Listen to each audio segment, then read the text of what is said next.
Hey y'all, what's up? It's your girl Bondi Blue, and I am back for Real Housewives of Atlanta. Now, I am deliriously tired, but we're gonna get through this goddamn video. I hope y'all had a really good holiday. I hope y'all had a beautiful Christmas, y'all. My air conditioner went out, and it was hot as monkey pussy in here, but people still had to get put out. It was crazy. I'm glad everybody enjoyed themselves. The food was delish, okay? So just a whole bunch of stuff, y'all, with Real Housewives of Atlanta. Let's just get into the notes. I'm supposed to be working out today, but I worked out yesterday, so I might just take a nap. They're making me feel bad, y'all. You should work out. You fat?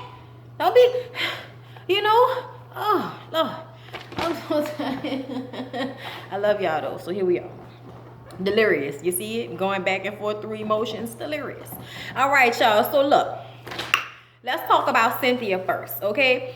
Cynthia's coming back from a day of shopping, like she loved, doing work, whatever the fuck she was doing. It don't really matter. She come in there, and there's some flowers there for her, some yellow roses, okay? And it's a gesture, okay? A nice gesture for a clean start with Peter. But obviously, that wasn't enough.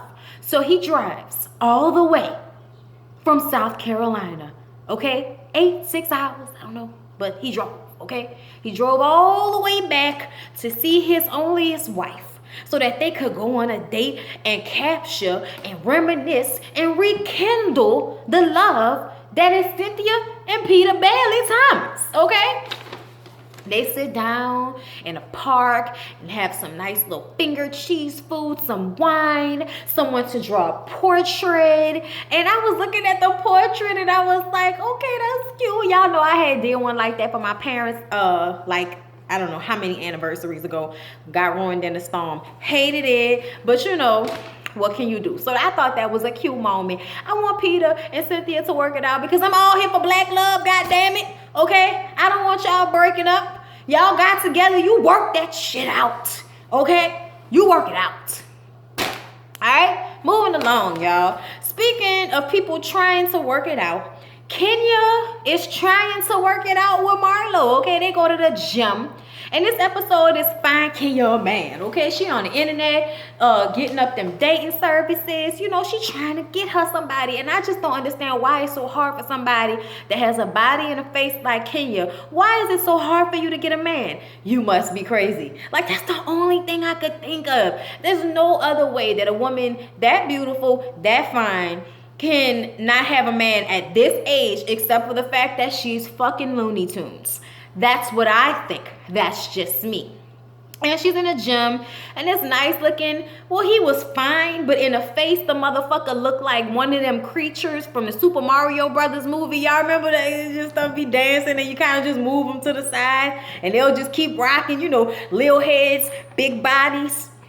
I can't remember the name, but y'all, if y'all ever seen Super Mario Brothers, y'all know what I'm talking about. That's what he looked like to me. Okay, so he wasn't all that cute, but Kenya has a list. Okay, she has a list, and he does not fit all of her criteria. But Marlo was like, "Girl, that man fine. You better go on a date with that man. That man fine." And so she decides to go on a little date, and they playing basketball. We playing basketball. Back when Lil Bow Wow was cute and we liked it at him. Okay, but now he's a male chauvinistic dickhead that thinks that he's God gift to a woman when he should really just be lucky that somebody put him on a television show. Humble yourself, young man. Okay, moving along. So Kenya goes out on a date. They play basketball. It's cute. They had a good time, but she still doesn't know if she's gonna go on a second date with him because she said he seemed thirsty. I'm like, what the fuck does that mean, Kenya? He seemed thirsty because he actually wanted to go out on a date with your crazy ass? What does thirsty mean? I feel like women often feel if they're not being treated like shit, then they're like they dating a chump or something like that. Like that just works on my nerves. That's why you ain't got no fucking man right now. You got too many criteria, bitch. You need to lower your bar, okay? Lower your bar. I'm just saying. Crazy ass. So that's what's going on with Kenya, okay? Then we get to Portia. Portia is talking back and forth with that Oliver guy that she met in Miami. And I just kind of feel like dude just want fuck. He just won't fuck. Every time they talk, all he talking about is her titties. She made a comment about losing some weight, and he said, don't lose your ass. And then she asked him, had he ever been in a relationship with an African-American woman? And all he could say is, I've been with some, but I've never like made them my girlfriend. Oh, so we good enough to fuck, but we not good enough for you to wife? Fuck you. That's how, you know what I'm saying? Like, no, Portia. But I know Portia not taking that relationship seriously. She could care less about that. Then Phaedra has a little sit down with Buns. Y'all know Buns. He's Apollo's friend that came and got him that day he was tripping out in front of the garage and shit before he went to jail. And Buns comes over to see about the boys and bring them gifts and talks to Phaedra and admitted that even though Apollo was a good friend, he was a miserable, fucked up husband. He did not treat Phaedra the way he was supposed to treat Phaedra. When they were in jail together, he'd be crying about how he loved her. And she said they had been together since they were practically teenagers. I'm like, bitch, what do you think is teenagers? Because if 25, that's not a teenager, bitch. That's not a teenager. Let me know, okay? But it kind of makes you feel bad for Phaedra and Apollo that their relationship didn't work out at this point. You know what I'm saying? Because it's like y'all been through all of this. You waited for him to get out of jail. Y'all have these two beautiful boys. And I mean, Aiden is so smart and so sweet, y'all. She was bringing him to, his first day at kindergarten. And he was in a backseat like, but I want you to be with me everywhere I go. And she got all teary-eyed, and bitch, I got teary-eyed too, because right now I have baby fever. So whenever I see little cute babies and they love their mommies and shit, I get all warm and tingly inside and feel like my fiance needs to impregnate me upon marriage. So, I understand Phaedra, and I feel bad for Phaedra. I really did, because it's one thing to, have in your mind what you think your family is going to be like. And then you come to this juncture where you don't have your husband, you're raising your two sons alone, and it's just tough. And it's also tough to see your baby go to kindergarten. He was so cute. He was like, I'll always be your baby. And she like, yes, baby, you will always be my baby, but you're not a little baby, you're a big boy. I'm sorry, it got to me a little bit. It got to me just a little bit, okay? It's just a little bit, okay? Faye got to me a little bit. Also, it's still this unresolved issue with this moolah, okay? Because before the little video release party, because Demetria and Candy did a song together, and Candy is also executive producing on Demetria's album, and she's having this little video release party for the show, because y'all know don't nobody watch videos. I'm like, oh, all right, y'all doing a video. Put the shit on the radio, nobody cares. Anyway, and we scared, Candy, we scared because we don't want Todd to bring up the money issue at the party. Like, just wait and talk about it another time. Tight tea Candy, Lord. And it seemed like the more pregnant she is, the tighter the teeth seem to be. But anyway, y'all see Demetria is still with Roger Bob, huh? I don't know. He ain't cute, so I don't understand. I don't even think he's handsome. I don't think he's a nice looking guy, so I don't know why her young looking, fine, pretty, talented self is with a nigga that would not claim her when he is the one that should not be claiming, okay? Your old chap ass. I'm just saying. Sorry, Roger Bob. Gotta call it how I see it. So anyway, y'all, they had their little release party, and few things. Kim can't dress that well, but I think this is also because Kim is not is body conscious, and because she is not a Coke bottle. She's not a Coke bottle, okay? She's not hippie. She's a very boxy shaped woman. If you used to watch Regine back in the day when she was on Living Single, you could tell what her body type was. So it's understandable why she would have on this, flowy black shirt and these little shorts, but then put on these tall boots to give herself some sexiness. And I'm like, but it didn't look the way Kenya called it, talking about she looked like a confused prostitute. I was like, really, Kenya? Don't you feel like that jab was a little too hard for somebody that ain't did you shit? I almost feel like as soon as somebody disagrees with Kenya, she starts to dig and dig and dig unnecessarily. And it just aggravates me, because it's like, you want to be friends with Kim, she don't go out, she don't party. If you felt like she couldn't dress, why the fuck you ain't try to help her, since you know so much, looking like a motherfucking, what I done told y'all, she looked like porn star Power Ranger, bitch, okay? All y'all hoes with all of this fucking elastic and shiny shit on, like, bitch, you don't be looking cute all the time either. If it ain't, to me, you just dress in sleeves, Kenya. Your hair is beautiful, and sometimes your makeup is okay. But at the end of the day, bitch, all you do is slip yourself into Instagram dresses that got name brands on it. The fuck?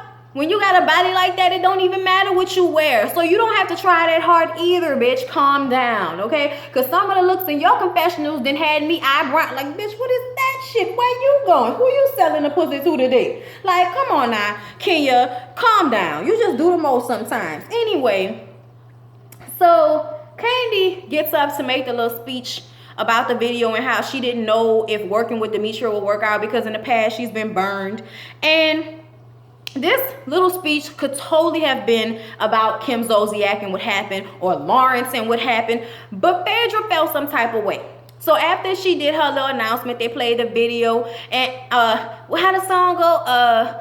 Not gonna tell you something about your man no more. Like basically telling your girlfriend, girl, I ain't gonna tell you he low down no more because you getting mad at me. Okay, I ain't got no time for that. If you don't care that your man walking down the street with Keisha, okay, holding her fucking hand in front of people, then I'm gonna let your man walk down the street with Keisha, bitch. That's how the song went, all right? And Candy was about to pass out on set, and Don Juan was aggravating the fuck out of me, okay? Just being too, like, extra, just too... Okay, are we sure is that okay? Are we sure is that okay? Okay, now how long you gonna need her to be there? Because you know she's old. It's like, she ain't that fucking old. Say something about my age one more time, Don Juan. Say something else about my age, Don Juan. You gonna have to find another fucking position somewhere. I'd have felt some type of way. I'm pregnant. I'm big as fuck. Yeah, I might be old, but I ain't that old, Don Juan. Fuck. Talking about how old she is, and then they keep comparing her to Beyonce, like Beyonce was the only bitch in her 30s to have a baby and still be dancing on stage. We ain't trying to do all that choreography, bitch. Okay, we just trying to stand here in the moo-moo and look cute and sing the song that we wrote for this bitch over here. Okay, and yeah, I did not know it was Demetria's song from the looks of the video preview, y'all, but I'm gonna go ahead and let Bravo fuck over Demetria and give all of the playtime to Candy since she is the one on the show, okay, holding the peach. All right, it is what it is. So Phaedra goes up to Todd and says, you know, if you have time this week, why don't you come by the office and we'll talk about this money situation. She go ahead and leave, walks outside. She walk outside, and who is it but Portia and Shamia, okay? And then they start to talk about the situation with Todd, and Portia's like, so, you know, y'all friendship has been, you know, messed up, or y'all lost y'all friendship over this money, and she was like, oh no, me and Candy are fine, and you know, they were just kind of going back and, excuse me, y'all, back and forth discussing what has happened with this money situation with Todd and with Phaedra. But nobody said anything about Candy. But here come, you know, Don Juan, heard y'all saying something about my people. Heard y'all saying something about my people. Y'all was talking shit about my people. I gotta interject what you was saying about my people. And, you know, start going off about how, because he only heard a snippet of the conversation. If you didn't hear the whole conversation, shut the fuck up, okay? Because he come over there talking about the friendship between Phaedra and Candy didn't end because of no money. It was already messed up. Bitch, ain't nobody talking about their relationship fucked up with Candy. Ain't nobody even talking about Candy. We talking about Todd, this money that Phaedra owed to Todd. And Portia was feeling like, well, if the video didn't come out, I don't know why he not fine with the $30,000 that you gave him. But y'all know how Portia is. She's like a leaf, okay? That's her friend. She gonna float her ass over there. That's what she does, okay? But it wasn't no talk for somebody to feel some type of way as far as I'm concerned. So I just kind of felt like Don Juan was just trying to be seen. And he does that a lot. He queens out, and then everybody want to get on the fucking internet and act like you ain't supposed to call a nigga a queen when he start acting like a bitch. But it's like, I need a new way to call a nigga a bitch. So if I'm going to say queen, that's because I'm trying to not call him a bitch. Which one you prefer? Everybody want to get all fucking in their panties in a twist. I don't give a fuck. Have feelings hurt. I don't care. I don't care. And that's what happened because Phaedra and Portia walked off and told his thirsty ass to get a drink. Okay? Don Juan sitting up there arguing with a female like that. She was right. Go get a tampon, pop a Midol, and go sit your ass down with a furrow and chill out. Okay? Netflix and chill, nigga. Do something else. Okay? Hey, Don Juan. But yeah, y'all, that's basically everything that had happened. I'm looking through my notes to make sure, y'all, my eyes are so tired. I'm going to give y'all the other videos later, hopefully, y'all. I've just been so exhausted since the holidays, and then with the air being broke, it being hot, it just took so much out of me, y'all. It's just now getting cool yesterday after it rained and rained. You know what I'm saying? It's just a lot going on, and I don't have no days off, okay? I don't have, you know, holidays and off. I have to work just like it's another week. Plus, I've been working extra hours, plus all the cooking, child, cleaning up after all them people left, getting the air condition fixed, getting my new rugs and shit. Y'all see my new rug? Y'all can see my new rug? Yeah, it's traditional rugs. That's what I like. Anyway, y'all, holla at me.